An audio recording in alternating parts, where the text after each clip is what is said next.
Hey everybody, it's Cowboy Bob. In the video that's coming up, you're going to see one of my favorite exercises for solving problems, improving your horsemanship skills, and at the same time improving your horse's responsiveness.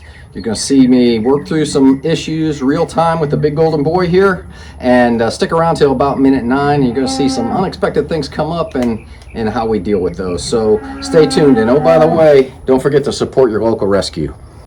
Hey everybody, I've got the big golden boy out, and we are going to show you an exercise today that is going to improve your horse's responsiveness and softness, and at the same time help you with your hands, legs, and seat.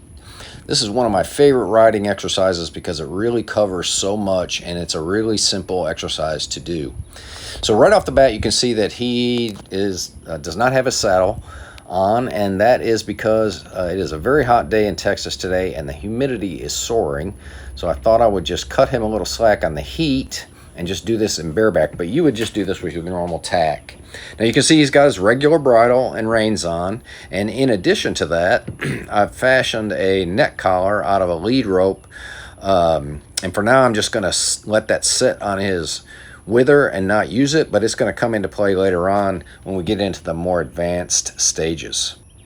So I have set up cones in a serpentine pattern, and the very first thing you're going to want to do is you just want to run your horse up and back through this pattern and just evaluate where they are and where you are. And as we go through the video, I'll give you some tips and tricks on solving problems so that you can get the most out of this exercise. You can see right away that he is able to do the pattern, but he's not relaxed. He's not very soft and super responsive. He is responding to me, but he's not as soft as I'd like him to be, and he's certainly not relaxed. If your horse is missing the cones badly, either cutting inside or swinging outside, then what I would do is I would stop and reset and get their mind relaxed, and then just start up again. And I'll show you how you can deal with that a little bit later in the video. So for now, he is going through the pattern, but I want him to improve. So to help your horse get better at this stage, you're going to allow them to make the mistake, and then you're going to ask them to do better the next time.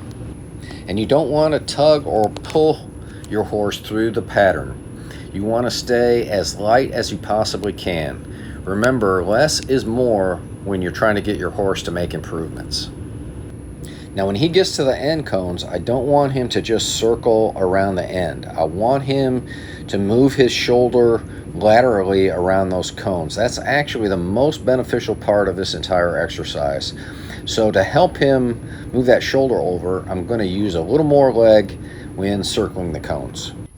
And as you're going through the course, I would encourage you to be as picky as you can on your horse, but also hard on yourself. So see if you can get more out of your horse by doing less, and that's going to really help your horse advance. Now he did the end cone really well, moved laterally the way I wanted, and did it soft, and so I'm going to give him a break here.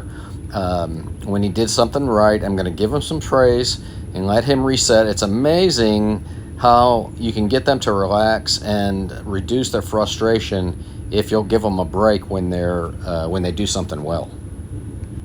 So we're going to get started up again here, and look how much he's improved coming off that break. He's very soft now, very relaxed. His ears and head are great, and watch him come around this cone. He's really going to go cross over and go laterally. I just give him a little leg. I'm going to show you that again. Almost no rein and a little leg, and he's really, really responsive, and that break helped him do that. And because he did so well coming around those cones, I'm going to give him another break here, and that will really reinforce what it is I'm expecting of him. And so once you feel like you're pretty consistent in this phase, and your hands and legs are light, and your horse is responding well and consistent, and that may take, by the way, several sessions. I always say horses do not have a watch or a clock, and so it just takes as long as it takes. But as soon as once you get very consistent on this phase, you can go on to the more advanced phase, and that's what I'll show you here. In this phase, I'm going to set the reins down on his wither, and I'm going to pick up the neck collar, and we're going to run the exact same course, except I'm going to use only the neck collar, my legs, and seat, and let the reins just sit there. Now, we've ridden with the neck collar before, so he's used to the feel and he kind of knows what I'm asking. You won't want to go on to this stage until you've practiced with riding with the neck collar, and make sure that you and your horse are comfortable with the feel and the movement. Now, in these advanced phases of the element, as soon as you start to feel your horse begin to miss a cone or get a little out of a line, continue to hold on to the neck collar, but just pick up the reins with your other hand and just help guide him and get back on track.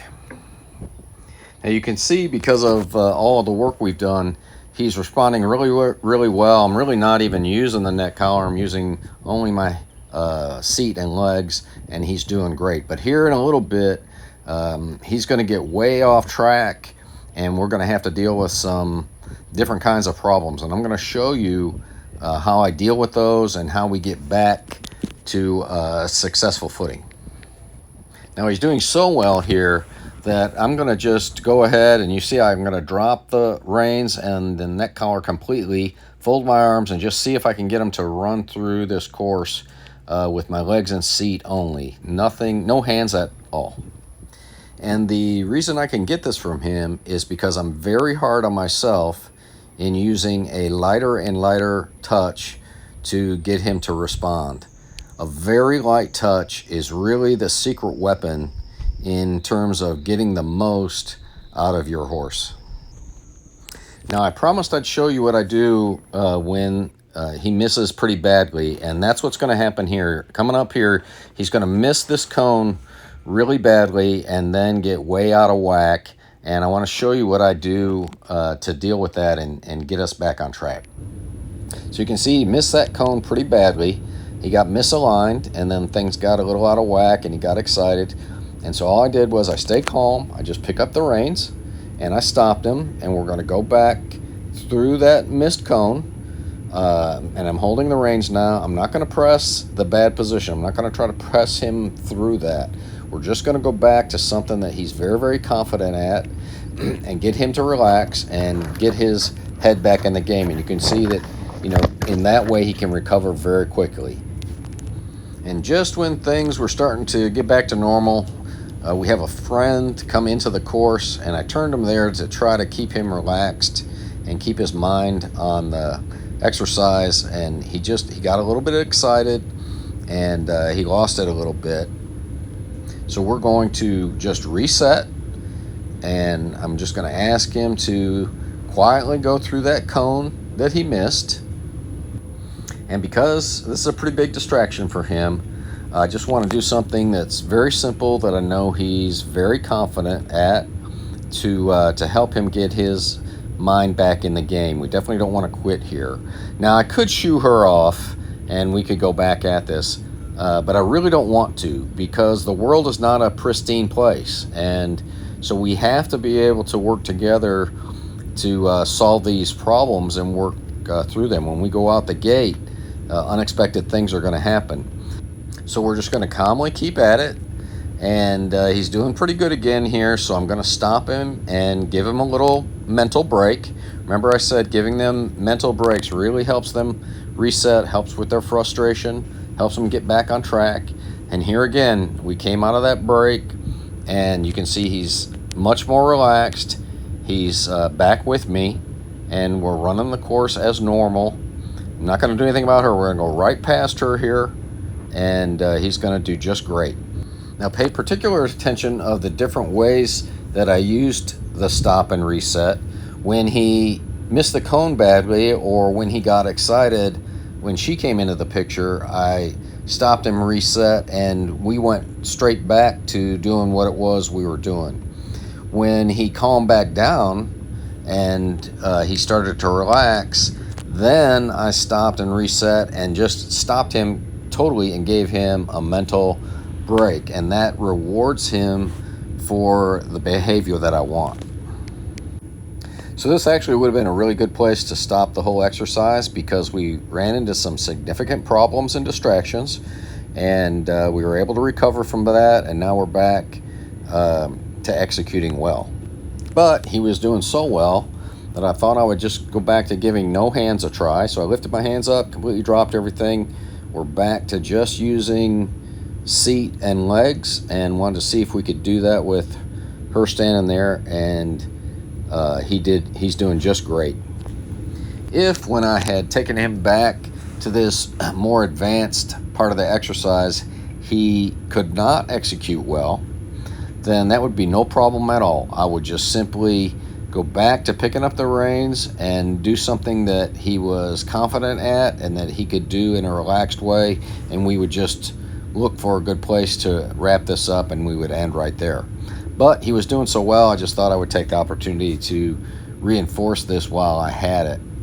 So you can see how this drill really helps him respond to me, helps him stay soft or get soft, and also at the same time helps with my hands, seat, and legs.